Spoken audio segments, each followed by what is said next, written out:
Everybody's back. It is my great pleasure to introduce Dr. Gary Steger.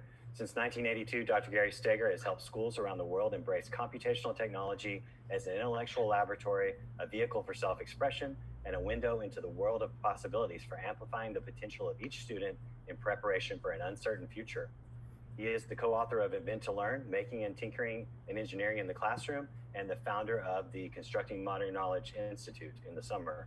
I can personally say that I first met Gary when I attended Constructing Modern Knowledge in 2014, and the conversations I had there have greatly influenced what I have done in K through 12 schools ever since. Without further ado, Gary Steger. Well, thanks, JD. It's great to be here. I'm reminded of the words of my immortal hero. Don Rickles. He's such a hero. I lost track of his name. Don Rickles, who liked to say, "I'm not here for the money. I do it for the love of you people." So I'm going to try some different technology today, some new toys that I got, and an attempt to inspire you and send you off into the uncertain summer with some ideas to think about, and kind of wax nostalgic a little bit. So I'm going to bring up my slides, and I want to talk about summer camp computing or nostalgia for the future. I'm going to share some personal stories and talk about how I think they shaped my current work and my thinking about the time in which we find ourselves. So a lot of my work is about democratizing computer programming. Well, I think schools should democratize all experiences. I think that's the purpose of school, to introduce children to things they don't yet know they love. And computer programming is one of those things. There's lots of reasons to learn to program. We can make things work. We can express ourselves, develop habits of mind, solve problems, concretize abstractions, contextualize mathematics. Programming mirrors the writing process in various design cycles. You can do it by yourself or with others. It's hard, fun, and perhaps the smallest concern is that it can lead to some sort of employment or a well-paying job. I think the reason why we should teach every kid to program is that it's the new liberal art. It gives kids agency over an increasingly complex, technologically sophisticated world. And I've been thinking about this for about 45 years, because in 1975, I attended Schuyler Colfax Junior High School in Wayne, New Jersey, where every seventh grader was required to take a 9-week computer programming class with Mr. Jones. This was in the rotation between baking a souffle and making a tie rack. It was one of those electives that was mandatory for all kids to participate in. Let me say the year again, 1975. Mr. Jones was a great teacher. He had to have been, because he had scarce resources. There was only 1 or 2 teletypes connected to a mainframe timeshare system somewhere else. And for the first time in my life at 12 years old, I felt smart. I felt intellectually capable. I felt creatively expressive. Because we didn't know what was impossible, we thought anything was possible. We pulled each other up by our bootstraps. We challenged one another. There was a several-year period during which we had only seen software written by someone we actually knew. I remember getting to high school and being shocked to find a manual for a piece of software. And we looked at it like a Coke bottle, and the gods must be crazy. What is this manual thing? And so for the last 2 years of junior high school and all the way through high school, I did an awful lot of computer programming.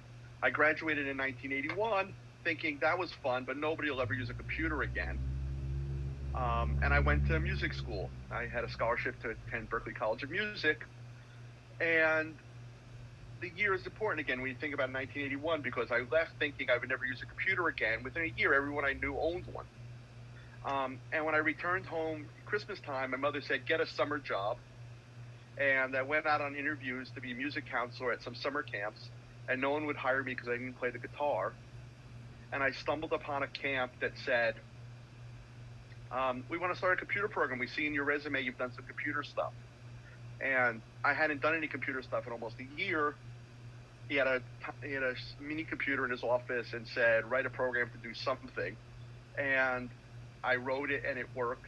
And at 18 years old, I had a staff and a budget. I was considered senior leadership at one of the first computer programs in a day camp anywhere in the world. And all of my work is is centered around the question that Seymour Papert began asking in 1968, which was, does the computer program the child or the child program the computer?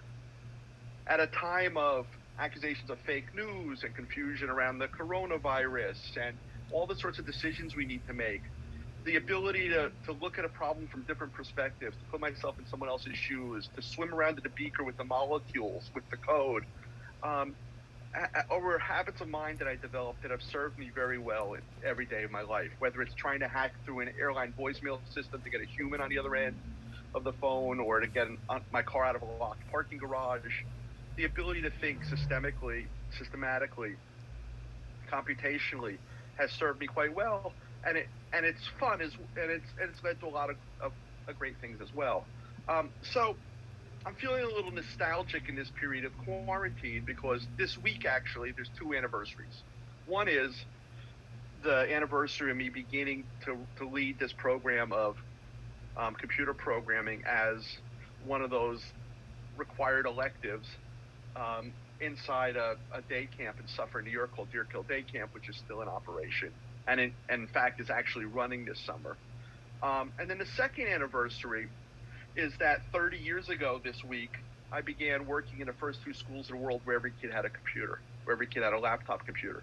This was at a time in Australia where I didn't know most adults who had a laptop, but I stumbled upon these schools where they were giving 5th, 6th, 7th graders, and eventually everyone, laptops. And within a couple of years, there were 100,000 laptops in the hands of Australian kids.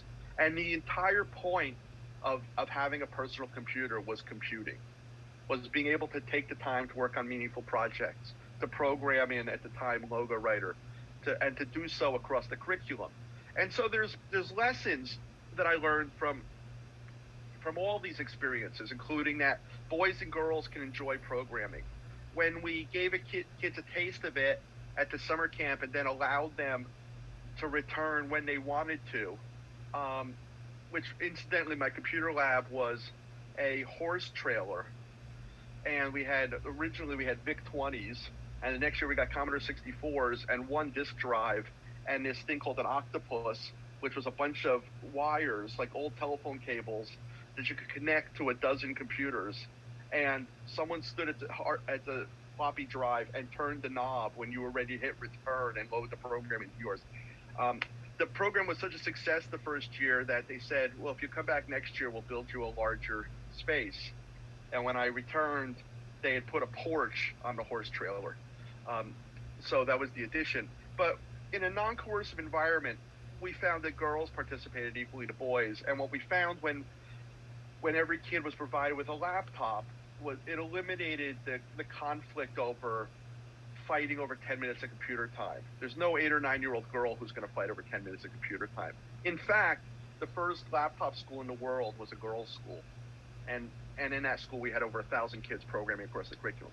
Programming is intellectually and creatively rewarding. When you don't know what's impossible, you think anything is possible.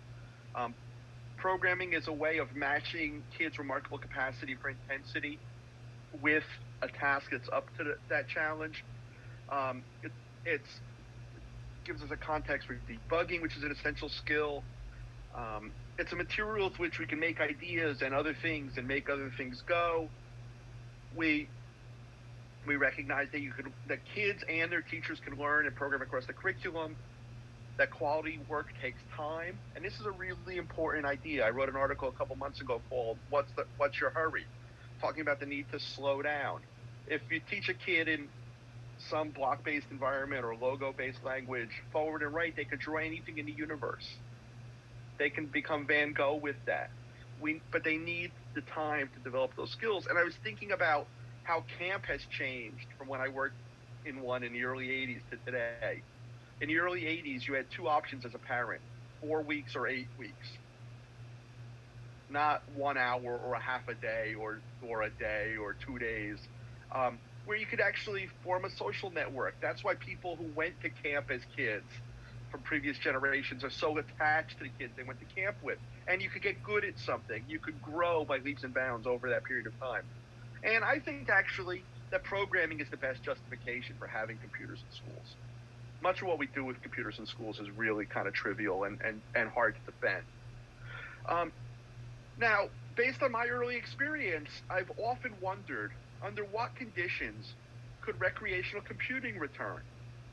When I was in high school, I used to ride my bike to the next town over, several miles, to buy a copy of Creative Computing magazine. And then I would run home or run back to school, more pointedly, and I would type in hundreds of lines of code of someone else's program and see if it worked. And it never did. And it was either my typos or there was a problem with the program, and you either fixed it or you moved on. But David All, who published Creative Computing, was nice enough to answer some emails of mine a few years ago.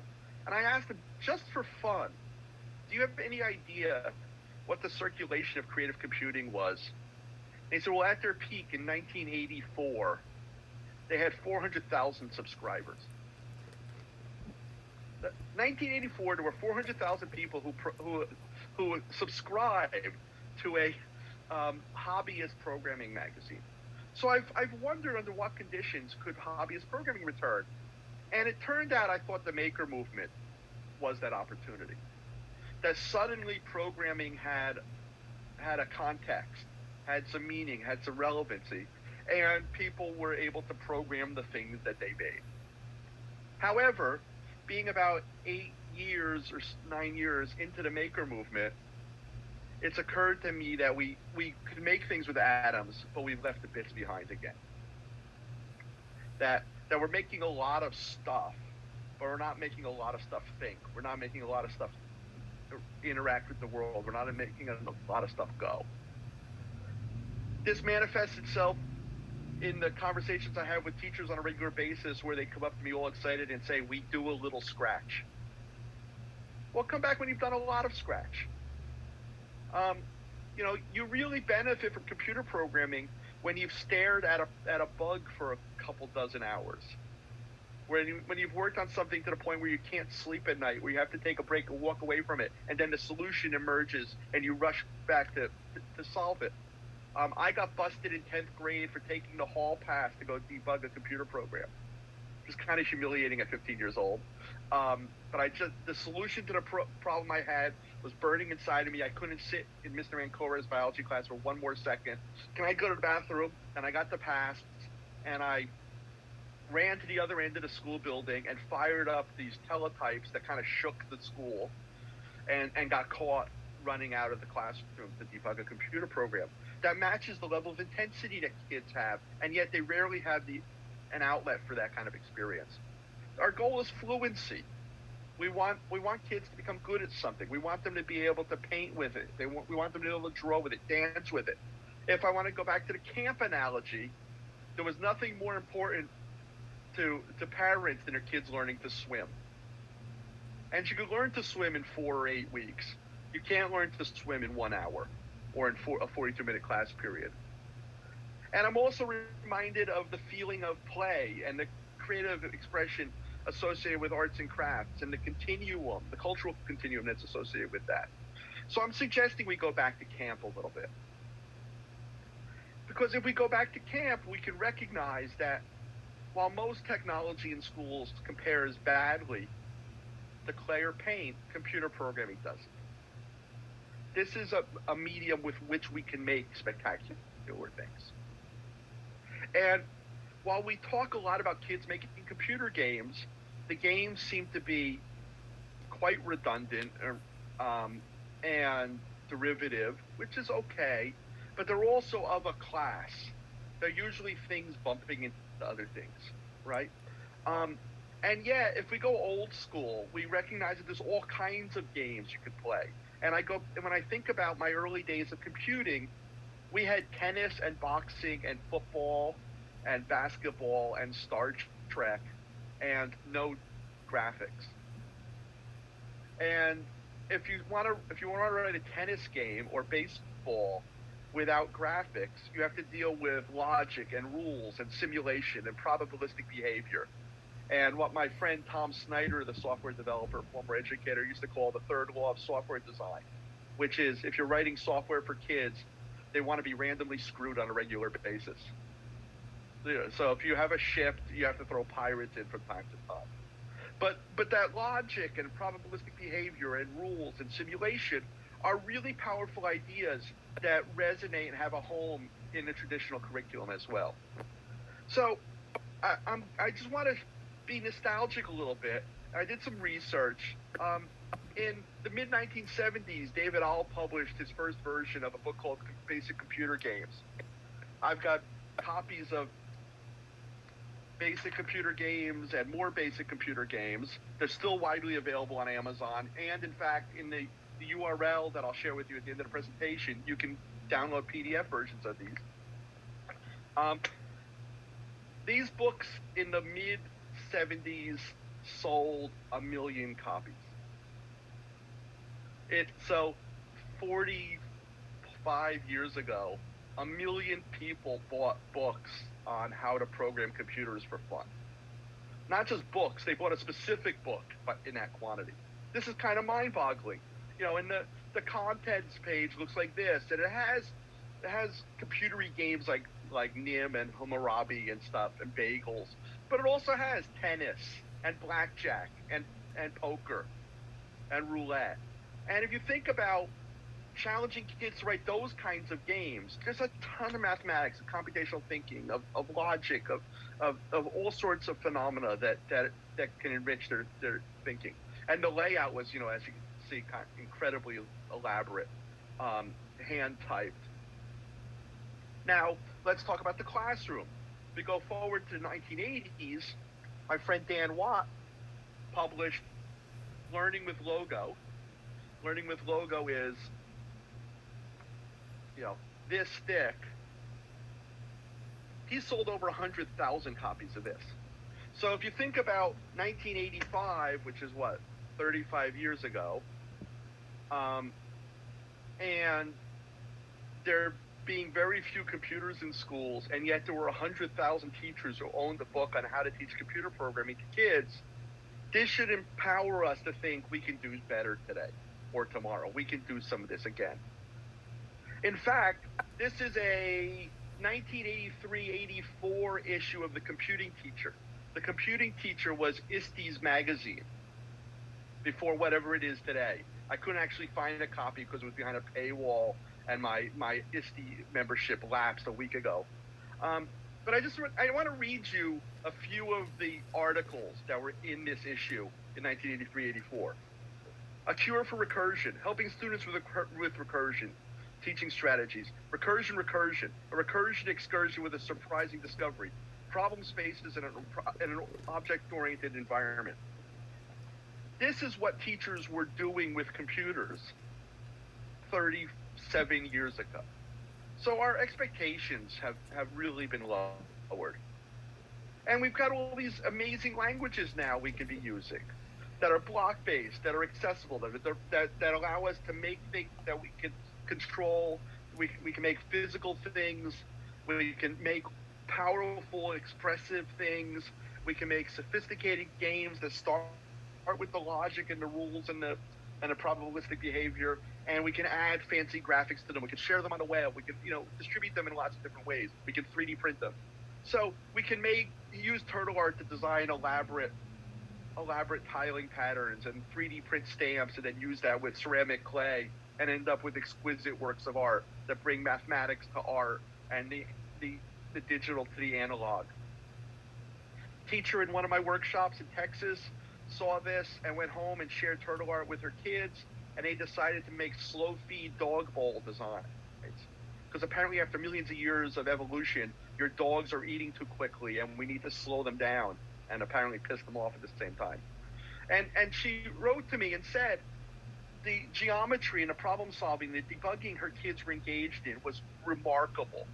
So much so that they convinced the local mathnasium, which is, like a, being sentenced to Gitmo, to actually teach Turtle Art and programming and to buy a 3D printer. You can use the same software to create literal artistic expressions. We could go on a nature walk looking for inspiration for computer programs we might want to write. This was something that I learned about when I was on a tour of the Kensington neighborhood in London, that before people had house addresses, rich people had these fan lights, which were semicircles with ornate glass inside, metal and glass. And if you were rich enough, you gave someone a card with a picture of your fan light. And when they were looking for your house, that's how they would know where to visit.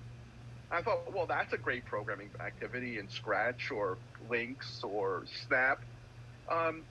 Sylvia and I have a big empty wall in our living room for the last 5 years since we remodeled, and we're trying to figure out what to put there.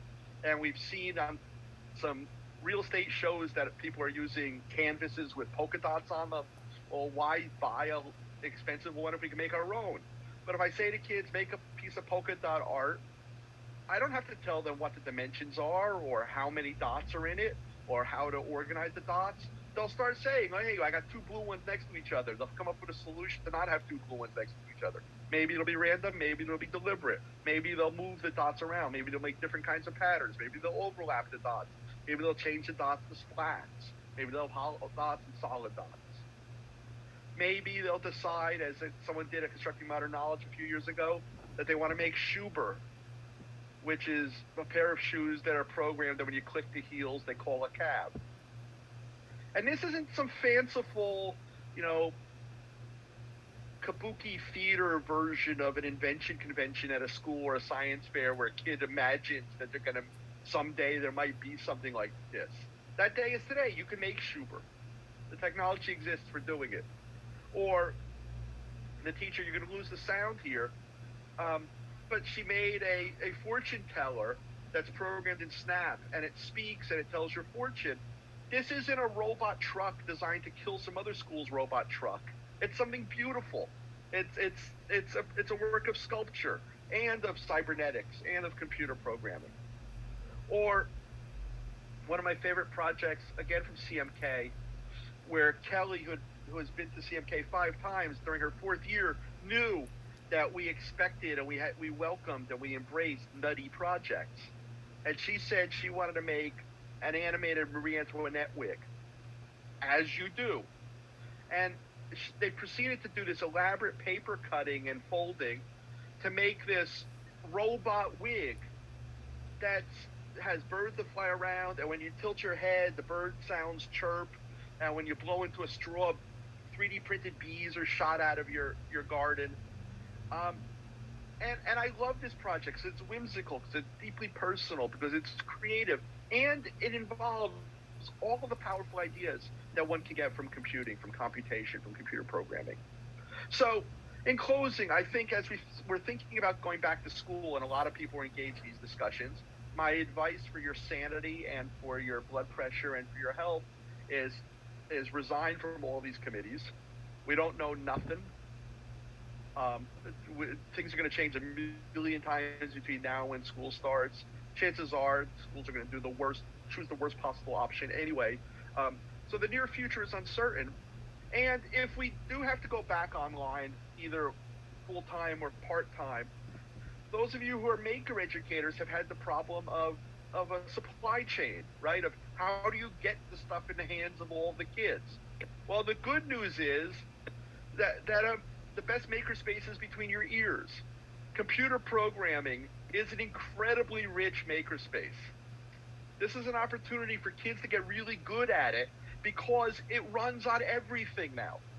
You can be running Scratch on almost any kind of device, or Snap, or Lynx, and kids have nothing but time, so they can work on really elaborate projects that take more than 42 minutes. So I think as we look towards the future, there's a really important role for programming to play, and I think it's been neglected by the maker community. I think it's a form of making, even though it's not tangible. I remember Seymour Papert being asked the question about concrete versus abstract, and him talking about how people get Piaget wrong. And the example he used to use was, if you can draw a triangle in your head with a pencil, if you could draw a triangle in your head, is that concrete or abstract? And people will argue about that. But surely the intellectual construct, epistemology of abstract versus concrete isn't based on the pencil being there. If you can make the model in your head, it's just as concrete. And computer programming is an incredibly rich environment context for doing that. So there's a lot of resources at inventtolearn.com/masterclass. that you can have access to, including links to the things that Conrad Wolfram talked about during my Ask Me Anything session this morning, and some challenges that need to be converted. I would love, if any teachers are interested, I would love to collaborate on making modern language versions of things like this. Let's start with these games. Let's figure out which ones we can do in Scratch. Some we can't do. There's an article called A Modest Proposal on the website where I say, hey, how about you buy one of a couple of Scratch books that I like for kids, and you make that their text in English class or in reading for a month or two, and tell the kids that they have to read the book and create all of the projects. That's a sort of close reading that everyone's talking about, right? But they're going to be dealing with powerful ideas of mathematics and science and problem solving and develop habits of mind as well. So there are a lot of opportunities there. So I thank you for inviting me. I'm happy if you want to, I can stick around a few minutes. If anybody has any questions, I'd be glad to take them. So thanks again for inviting me, and try to get some rest this summer and take care of yourself, because we don't know what the future holds. Thanks, folks. Thank you so much, Gary. That was amazing, and I can't think of a better way to close out this conference. If people are willing to hang around, we have time to ask Gary some questions. He's willing to answer them, so I say let's take advantage of that. I know people may have other things to do, but or you're just sick of Zoom? Yeah, I think I can't decide if I'm sick of it or I'm starting to love it. I don't know. Right, or you just got Stockholm syndrome. Yeah, Stockholm syndrome, exactly. So speak up, people. If you have a question for him, this is the time. Gary, I was thinking today, I'm doing this, microbit class and middle school kids, and hey, I've got a couple of kids that are really into making, and they're doing it their own, like the little games that you just move the dot around and stuff. And what you're saying is just is resonating so much, because they've been 2 days just totally plugged into like working out these ideas with the sprites, and it's very much about that. It's not about the bells and whistles so much. They're moving a dot around a 15 LED matrix, but it just resonates a lot anyway. Hey, one of the most sophisticated things I've seen done with the microbit was I had a teacher in one of my workshops who made Pong on it and had it going between two microbits. Yeah, I had a student do that last year, not Pong, but a similar kind of thing. She invented the game, and it was kind of wacky. Yeah. Middle school kid and all, but it was great because it went with the two worked off of each other. But anyway, just the fact that a lot of times with the microbit, I do have a thing of going big when actually going small can be more meaningful. And there's a lot of programming with the microbit that we forget about. So let me share a story, something that happened, our friend Angela in Bologna. Sylvia and I visited her school about 6 months ago, and there was a kid in her class who had a really clever idea. I had never seen anyone do it before. I had never heard anyone think about it before. He said, I want to be able to, on the microbit, hit a button to cycle through the letters of the alphabet. So if he hit the B button, it would go A, B, C, D, E, F, G, right? And then if he hit the left button, it would go backwards. But if he hit both buttons together, it would lock the letter in and send. Let me go back a bit. You could change this. So if he hit the left button, it would lock the letter in. And if he hit both buttons, it would send the collection of letters to another microbit. So he was making a text-based walkie-talkie with one microbit and and two buttons, which is a lovely programming challenge. And I knew he could do it. And I also knew, because I had a lot of experience programming with kids, that I thought of a bug that I knew he was going to encounter that he hadn't thought of yet, which was a string of letters is lovely, but it's hard to parse as a human, right? So if you get a paragraph of text with no spaces in it, it's not so great a message. So he had to figure out, how do I deal with a space? And how do you represent a space in ASCII code to be able to, you're converting a value, you're converting a number to a letter anyway to make this thing go. So what's space going to be?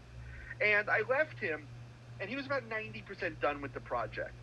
And a few weeks later, Angela contacted us and said his friends are working on a Lego project and he doesn't want to do the thing anymore. And Sylvia and I had an interesting disagreement. her advice was, that's okay. He did a good job already. He got like 90% of the way there.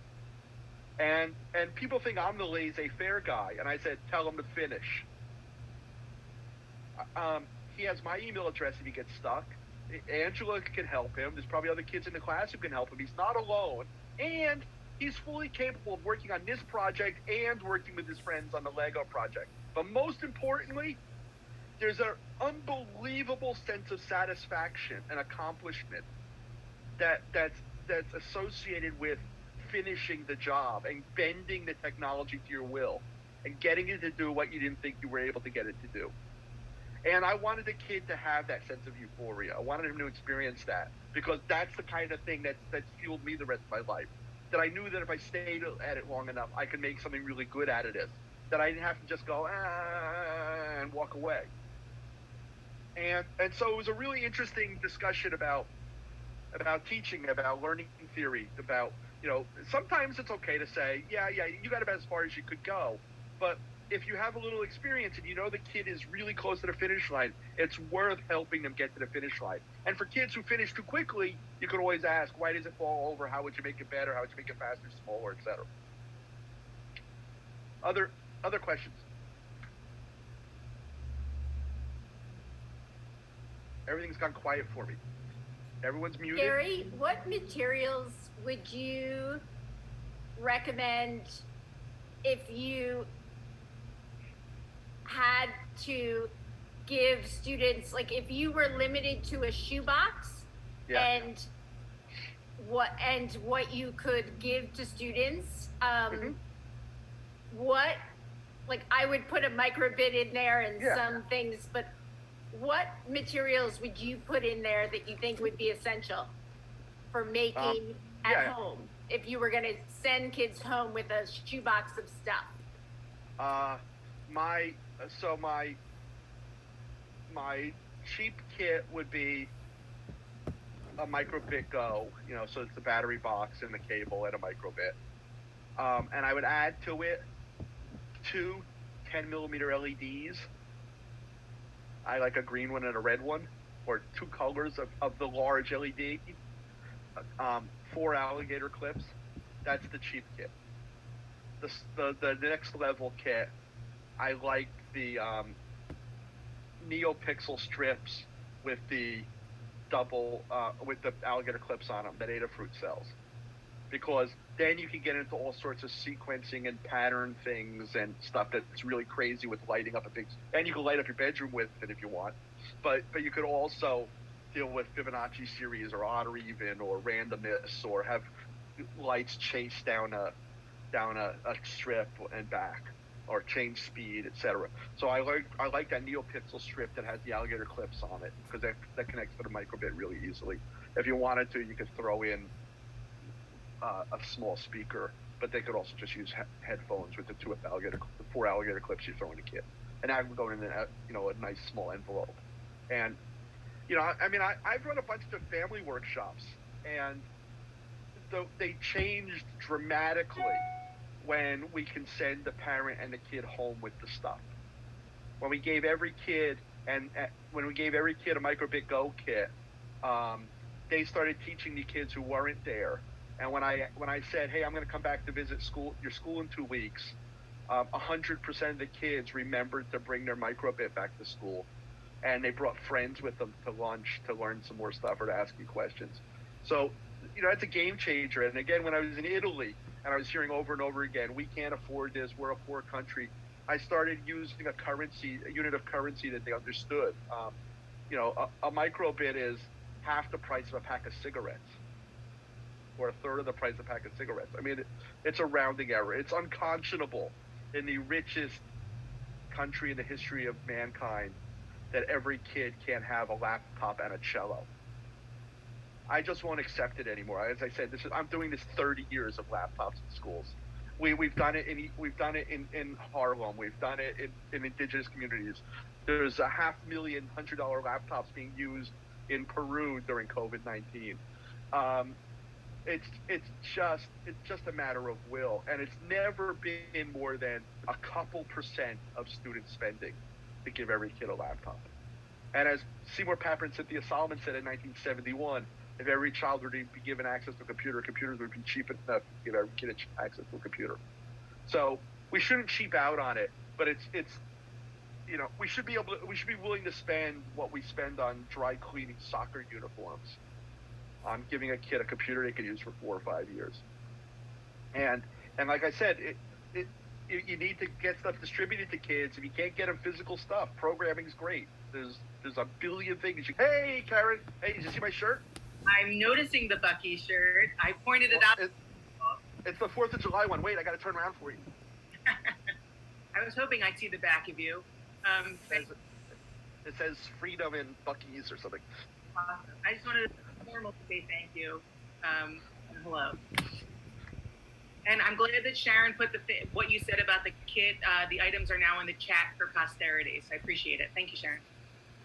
Cool. Okay. Anyone else? I do have a quick question, if I may. Sure, absolutely. Oh, you're at the Blue School. Yeah, I've been to CMK a couple times, and Yeah. you kickstarted my work here, so I appreciate that. Oh, that's really lovely. I haven't been here in a million years, but back in the day. Yeah, well, I won't be there in a few more, it looks like. We're definitely. And to that point, I think a lot of maker educators are being asked to do reduced screen activities.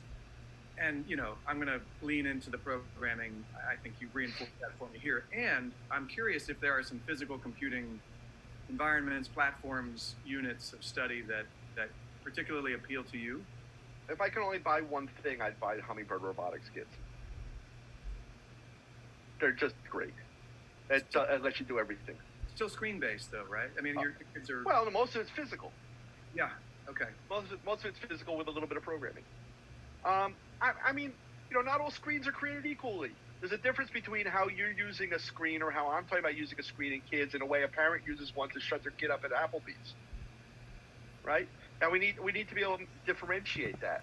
I also think, going back to whatever craziness we're going to go back to, a lot of your spaces are being taken over because they need to spread kids out, and you and music and art aren't important, right? And if you're going to serve on committees, I think you should take a really militant stand about this. Most of the stuff that school does could be shifted online. Read a chapter, answers questions, talk to each other, all the blah, blah stuff. The thing that makes school viable, that makes school essential, is the things you can't do on a screen and you can't do in your bedroom. And I would like some schools to really consider, how about we work backwards from how do we make orchestra go in September? How do we make sure that those are the things that happen on campus and the other stuff takes a back seat? So I think it's in some ways we should start saying no. But I always said the best makerspace is between your ears. In Invent to Learn, we explicitly said don't make a makerspace. I know there's stuff that's dangerous and it needs to be secure and it might need to be ventilated. But there's so much you can do with stuff that's in that shoebox. That making a special place where the kids visit every 2 weeks for 40 minutes, like a trip to Colonial Williamsburg, wasn't the point. And we should recognize, I'll give you the good news and then the bad news. There's the whole maker movement thing, the whole makerspace thing has a staying power. It's stuck in a way that most interventions in schools haven't. And the reason why I say that is one of my mentors in Australia, a wise old educator, taught me that all innovations in schools have a 5-year lifespan. Good, bad, and different.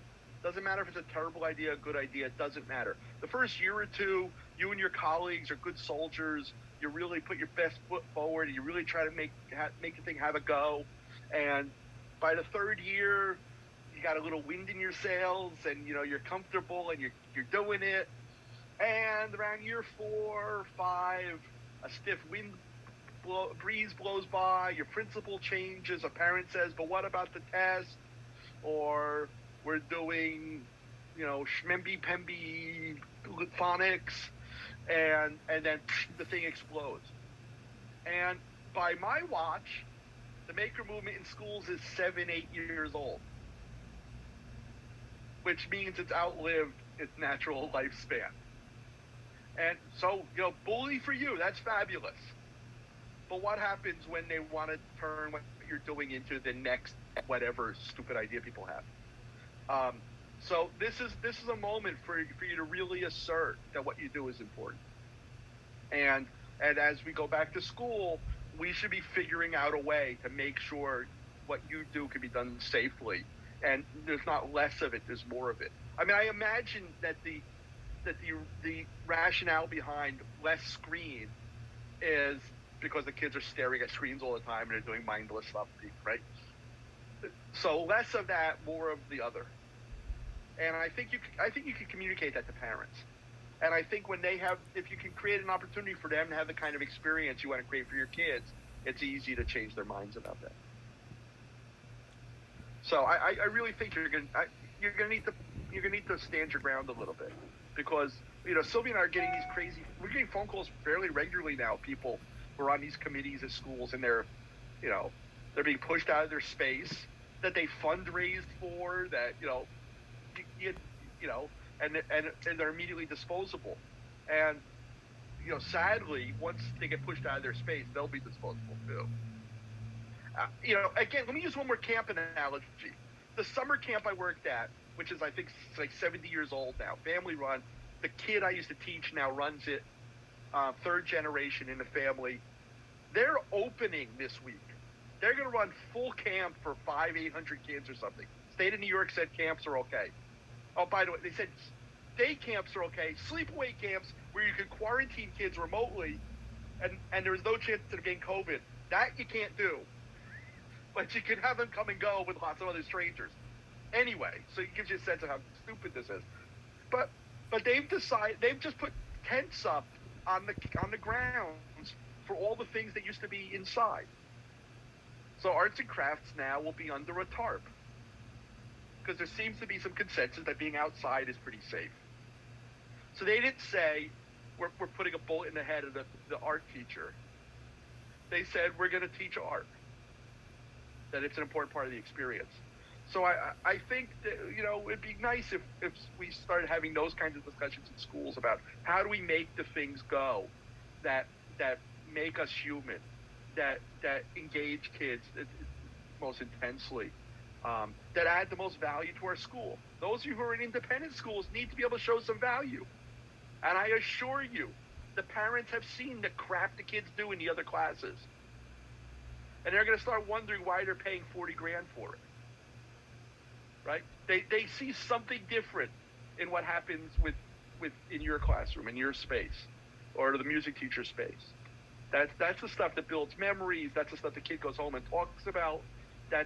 When a parent says, I can't even do my second grader's work, they're not saying I'm stupid. They're not being literal about it. They're saying, thank God I don't have to do that shit. I'm through it already, right? I can't believe this crap that's coming home, and to the extent that my kid has to do it, I guess they have to do it. But when their economic security gets a little less stable, a little more fragile, and they have to start making a decision about where they're going to spend their money, they're going to start asking, why is it that we're writing a check to this school? And so private schools are going to really seriously need to step up in that regard. And I think stick to the things that make you exciting and make you different and help you create memories for kids. Anyone else? Well, thank you so much, Gary. That was really wonderful. And thank you to everybody for attending. So this was our final session for our virtual MakerEd Unconference.